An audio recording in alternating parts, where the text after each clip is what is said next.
Crokinole, one of the best games out there. Well, how hard is it to make one of these boards? Well, in today's video, let's find out.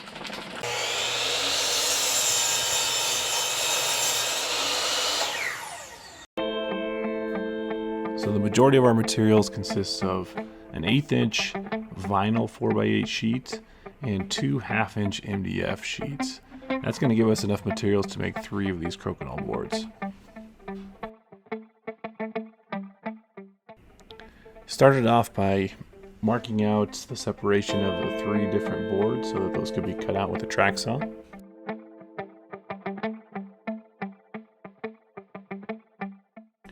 Once those marks are in place, we can use the track saw to cut off the edge for the strips that will be used for the rail of the Crokinole board, but then we can also cut the 3 different squares that will be needed to create the box of the Crokinole boards.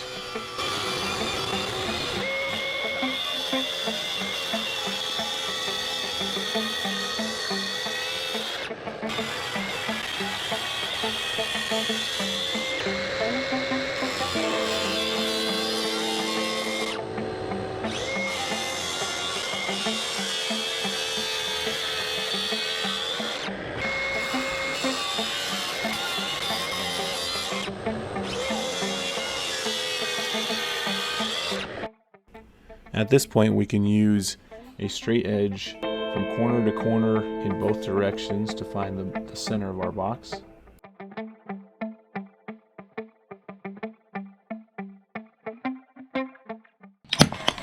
So at this point, we decided to pin nail the vinyl to the underside MDF board. Alright, this turned out to be a terrible mistake. We thought for sure that that pin nailer would not, and we would not be able to see that at the end in our finished product, but it turns out that even these small pins can be visible when we finish this at the end. It's not super noticeable, but it is a little bit there, and so if you're doing this step, make sure you just glue this thing and put some weights on it. Don't use a pin nailer.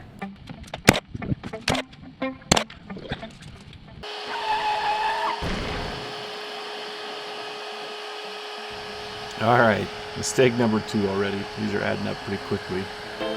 We tried to use a Mills Craft circle cutting jig, and there's just too much looseness, plastic and metal in here, so that when we went to cut the lines for the Crokinole board, we had a little bit of offset, a little bit of travel on this thing. Now you can see my brother off in the corner. He's preparing a wooden circle cutting jig. This is meant for our smaller circles at first. If we would have just used something like that from the get-go, we would have never had this issue. So yeah, I recommend doing your own circle jigs. Don't use the manufactured ones. There's just too much air you could enter.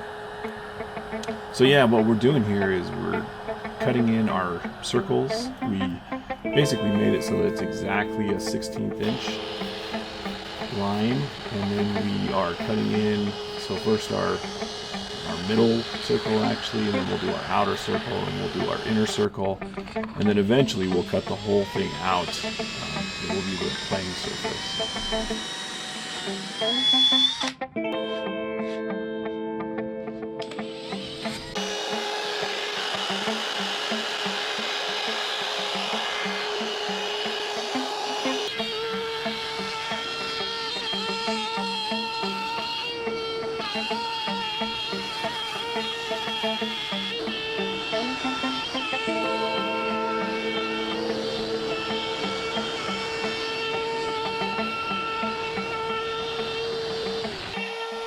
Then it's just a matter of cutting out the circle for the lower portion, or the trough portion of the Crokinole board.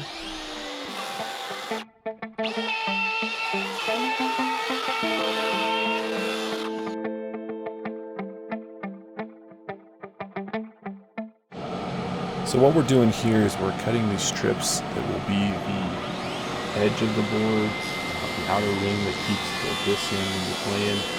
So we actually made one slightly larger than the other, so that we could bring that one all the way to the bottom of the Crokinole board, and then we could do the other one on the inside of the board.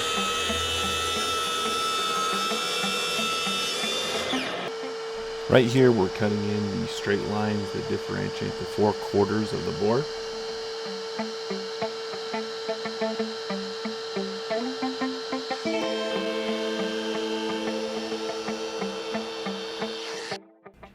Alright, so what I'm doing here is we wanted all the lines to be black, and so I threw on my whatever TV show I was watching at the time, and got out some very small paint brushes and very carefully blacked out the lines with acrylic paint.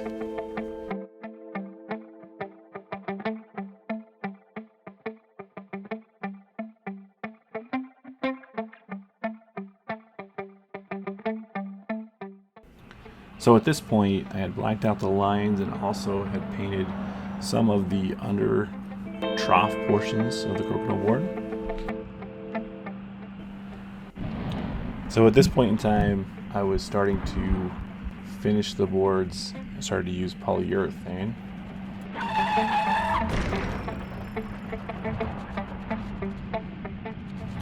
Alright, mistake number 3. Alright, so I think this is a combination of a couple different things. One, we're trying to finish with polyurethane over a vinyl surface, which is probably not a great thing for it to bond to. 2, my garage was very cold at the time. And then 3, probably just me.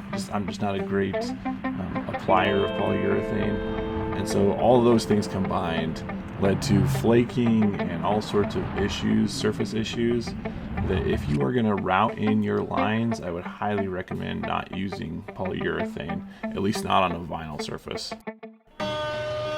Alright, so what we're doing here is we are running through those strips that we made earlier on a router table in order to give them a rounded edge, just so that it's nice. It's a nice thing for your hands to sit on when you're sitting there flicking this.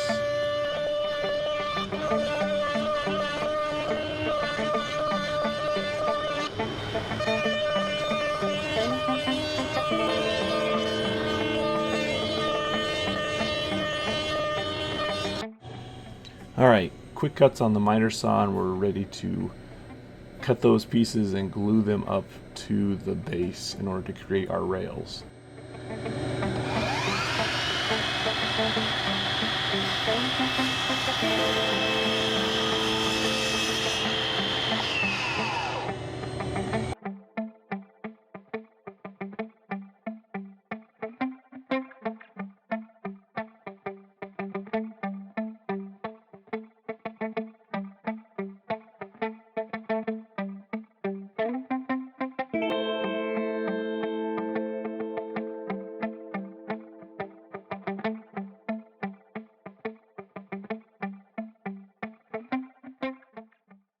Now, this is one of the reasons that we picked vinyl for our surface and for our strips, is because vinyl is super flexible, and we knew that we could bend this easily enough.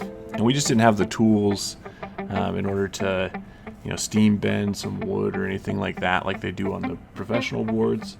But this worked out fantastic. I highly recommend using some vinyl like this with glue. It turned out to be very strong, and yeah, it worked as a great rail.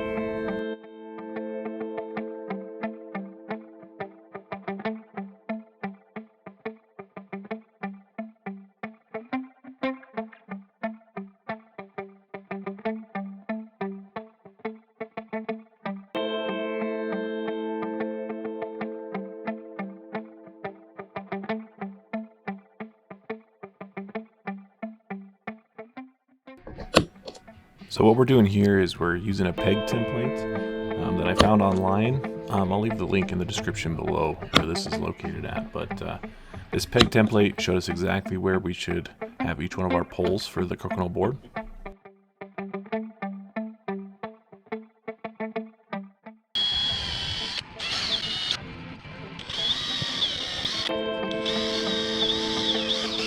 Alright, so we're cleaning this up with Windex here before we do our final finishing. So what it did end up working instead of the polyurethane was we use called tabletop epoxy. It's a two-part epoxy.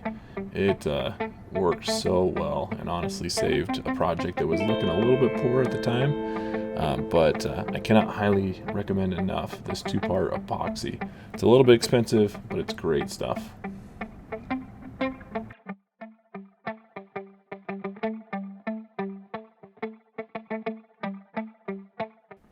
So when you apply this, you literally just dump this out on your board, and then you can either use your hands or, like what I'm going to do here in a second, use this little like plastic spatula in order to spread that out on the board. You just want to smooth it out, make sure that it evens. It's self-leveling, so it'll do a lot of the work itself, but you just got to make sure that it covers the full table.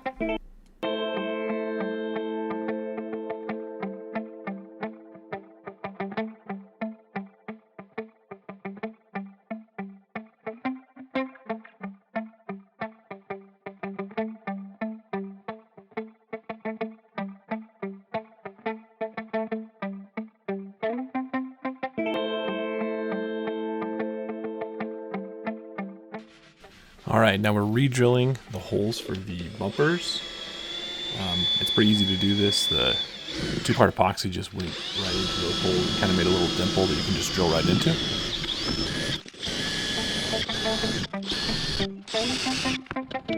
So a little bit of cleanup had to be done at the end to clear off the two-part epoxy that either came out on the edges or came through the holes.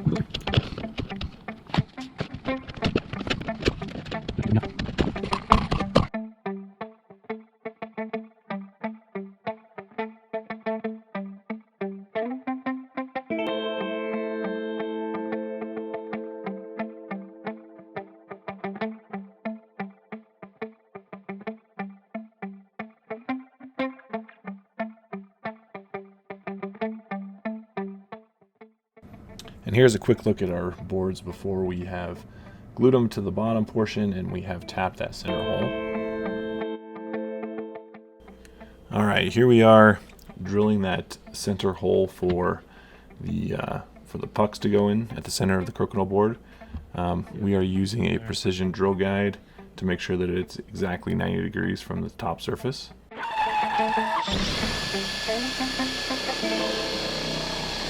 Alright, mistake number 4.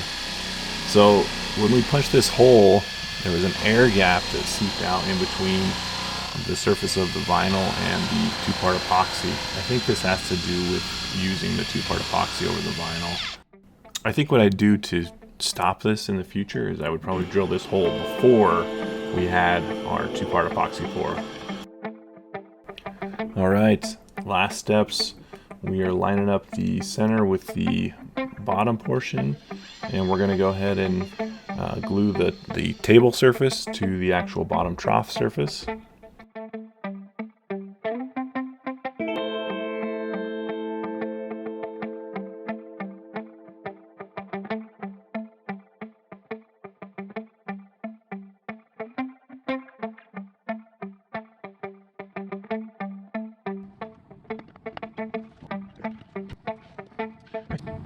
Alright, now we're just screwing in the pegs, which are just made up of latex tubing and screws, basically at those marks that we had made earlier.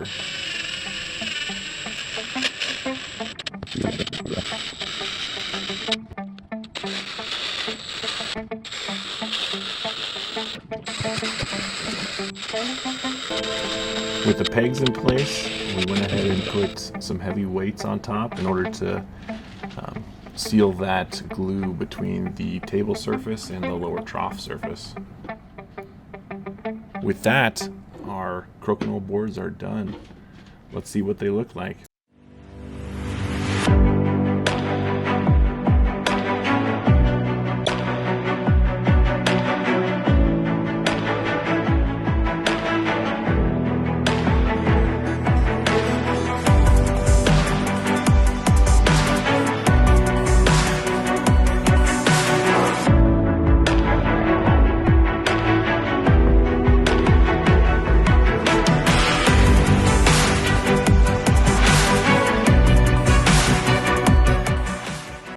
Of course, the family had to test it out to see how good it was.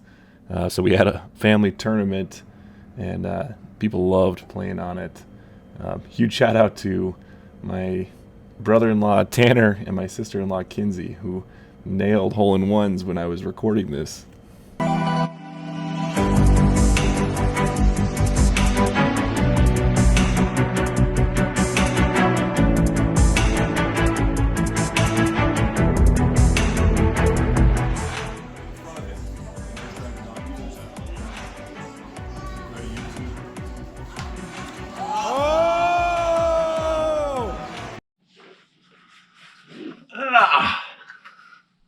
Here it is, finished product. Man, this thing turned out beautifully. There was definitely some mistakes along the way. I hope that you guys, if you decide to make this project, you don't make those same mistakes. But this was a lot of fun. This turned out fantastic. I couldn't be happier with this. It's kind of a different playing surface than the Tracey board. So in that way, I guess I kind of failed, but it's actually more of like a shuffleboard surface versus the Tracey board. But yeah, turned out fantastic. Was a lot of fun to make. Thanks for watching the video today. I hope you enjoyed it. If you like this content, subscribe, leave a comment. Yeah, that is my DIY version of the Tracey Professional Crokinole board. Bye.